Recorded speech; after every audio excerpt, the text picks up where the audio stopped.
നമ്മുടെയൊക്കെ വീട്ടിലുള്ള fridge open ആക്കി കഴിഞ്ഞാൽ ഫ്രിഡ്ജ് തുറന്നു കഴിഞ്ഞാൽ ഇതുപോലൊരു സ്വിച്ച് കാണാൻ വേണ്ടി സാധിക്കും. ഈ സ്വിച്ച് എന്തിനുള്ളതാണ്? ഇവിടെ ഒരു പ്രസ് ബട്ടൺ കാണാൻ വേണ്ടി സാധിക്കും. ഇത് പ്രസ് ചെയ്ത് കഴിഞ്ഞാൽ എന്ത് സംഭവിക്കും? അതുപോലെ ചിലർക്കുള്ളൊരു ഡൗട്ടാണ്, സാധാരണ നമ്മൾ ഫാനിൻ്റെ സ്പീഡൊക്കെ കൂട്ടുന്ന പോലെ നമ്മളിത് അഡ്ജസ്റ്റ് ചെയ്ത് കഴിഞ്ഞാൽ ഇത് കൂട്ടി വെച്ച് കഴിഞ്ഞാൽ തണുപ്പ് കൂടും, അല്ലെങ്കിൽ ഇത് കുറച്ച് വെച്ച് കഴിഞ്ഞാൽ തണുപ്പ് കുറയും. അതുപോലെയൊക്കെ കാണാം. ഇവിടെ ഓഫ്, വിൻ്റർ, മൺസൂൺ, സമ്മർ എന്നിങ്ങനെയൊക്കെ കുറച്ച് ഓപ്ഷൻസ് കാണാൻ വേണ്ടി സാധിക്കും. അപ്പോൾ ഇത് ശരിക്കും വിൻ്റർ സമയത്താണോ നമ്മൾ വിൻ്ററിലേക്ക് വെക്കേണ്ടത്, മൺസൂൺ സമയത്താണോ മൺസൂണിൽ വെക്കേണ്ടത്, സമ്മർ സമയത്താണോ സമ്മറിൽ വെക്കേണ്ടത്? ഇതുപോലെ കുറച്ച് ഡൗട്ട്സും കാര്യങ്ങളുമൊക്കെ ഉണ്ട്. നിങ്ങളുടെ ഈ ഡൗട്ട്സും കാര്യങ്ങളുമൊക്കെ ഈ വീഡിയോയിൽ തീർക്കുന്നതാണ്. വീഡിയോ അവസാനം വരെ കാണാൻ വേണ്ടി ശ്രമിക്കുക. ഒന്നാമത്തെ കാര്യം എന്താണെന്ന് വെച്ച് കഴിഞ്ഞാൽ, ഈ ഒരു സ്വിച്ച് എന്ന് പറയുന്നത്, ഈ ഒരു സ്വിച്ചിന് ഡീഫ്രോസ്റ്റ് സ്വിച്ച് എന്നാണ് പറയുന്നത്. അപ്പോൾ ഈ സ്വിച്ച് ഞെക്കിക്കഴിഞ്ഞാൽ എന്ത് സംഭവിക്കുമെന്ന് നോക്കാം. നമ്മൾ ആദ്യം നമ്മുടെ ഫ്രീസർ ഓപ്പൺ ചെയ്യുന്നു. ഇതിപ്പോൾ കട്ട പിടിച്ചിട്ടാണുള്ളത്. ഇതിൽ നമ്മൾ ചില സമയത്തൊക്കെ ഓരോ സാധനങ്ങൾ വെച്ച് കഴിഞ്ഞാൽ അത് നമുക്ക് തിരിച്ചെടുക്കാൻ കഴിയാത്ത അവസ്ഥയിലായിരിക്കും ഉണ്ടാവുക. കാരണം അത് നല്ല ഫ്രീസായിട്ടുണ്ടാവും.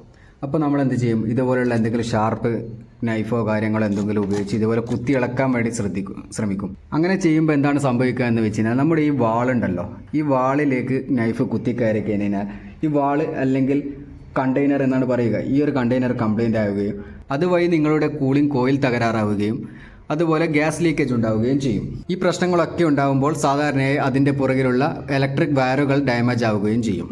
അപ്പോൾ നമ്മൾ ഈ ഡീഫ്രോസ്റ്റ് ബട്ടൺ അമർത്തി കഴിഞ്ഞാൽ ഡ്രെയിൻ ഹോളിലേക്ക് കൂടി വേസ്റ്റ് കണ്ടെയ്നറിലേക്ക് ഈ ഐസുകളൊക്കെ ഉരുകി ഒരു വെള്ളം പോലെയായി ആ വേസ്റ്റ് കണ്ടെയ്നറിലേക്ക് നിറയുന്നതാണ്. എന്നാൽ എല്ലാ ഫ്രിഡ്ജിലും ഇതുപോലെയാണെന്ന് വിചാരിക്കരുത്. കാരണം പണ്ട് വരുന്ന ഫ്രിഡ്ജുകളിലൊക്കെ ഡീഫ്രോസ്റ്റ് ടൈമർ അല്ലെങ്കിൽ ഇലക്ട്രിക് ടൈമർ സെറ്റ് ചെയ്ത് വെച്ചിട്ടുണ്ടാവും. ഈ ടൈമർ ഇടയ്ക്കിടെ കംപ്രസറും ഫാനും അടങ്ങുന്ന കൂളിംഗ് സിസ്റ്റത്തിൽ നിന്ന് ഡീഫ്രോസ്റ്റ് ഹീറ്ററിലേക്ക് ഒരു പവർ കൈമാറുന്നു. അതായത് ഈ ഐസുകളെ ഹീറ്റ് ചെയ്യാനുള്ള കോമ്പണൻറ്റ്. എന്നാൽ ഇപ്പോൾ വരുന്ന ഫ്രിഡ്ജുകളിലൊന്നും ഈ ഒരു ടൈമർ, ഡീഫ്രോസ്റ്റ് ടൈമർ അല്ലെങ്കിൽ ഈ ഒരു ഇലക്ട്രിക് ടൈമർ കാണാറില്ല.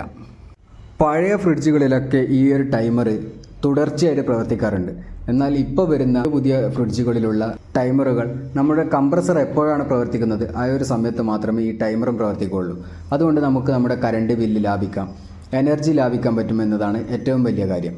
പിന്നെ എല്ലാവർക്കും ഉള്ളൊരു ഡൗട്ടാണ് ഈ ഒരു സ്പീഡ് അഡ്ജസ്റ്റ്മെൻറ്റിൻ്റെ അല്ലെങ്കിൽ ഈ ഒരു അഡ്ജസ്റ്റ്മെൻറ്റിൻ്റെ കാര്യം എന്താണെന്നുള്ളത്. അത് നമ്മൾ നേരത്തെ പറഞ്ഞതുപോലെ തന്നെ വിൻ്റർ, മൺസൂൺ, സമ്മർ ഓരോന്നും അതാത് കാലം എത്തുമ്പോൾ നമ്മൾ അതിന് കണക്കായിട്ട് സെറ്റ് ചെയ്ത് കൊടുക്കുക. അതായത് വിൻ്ററിൽ നമ്മൾ സെറ്റ് ചെയ്ത് കൊടുക്കുന്നതാണെന്നുണ്ടെങ്കിൽ, അതായത് തണുത്ത കാലത്ത് നമ്മൾ സെറ്റ് ചെയ്ത് കൊടുക്കുന്നതാണെന്നുണ്ടെങ്കിൽ ഈ ഒരു ഫ്രിഡ്ജ് എനർജി കുറച്ച് കൺസ്യൂം ചെയ്യുള്ളൂ. അതുപോലെ മൺസൂണിലാകുമ്പോൾ ഏകദേശം ഒരു മീഡിയം ടെമ്പറേച്ചർ കീപ്പ് ചെയ്യും.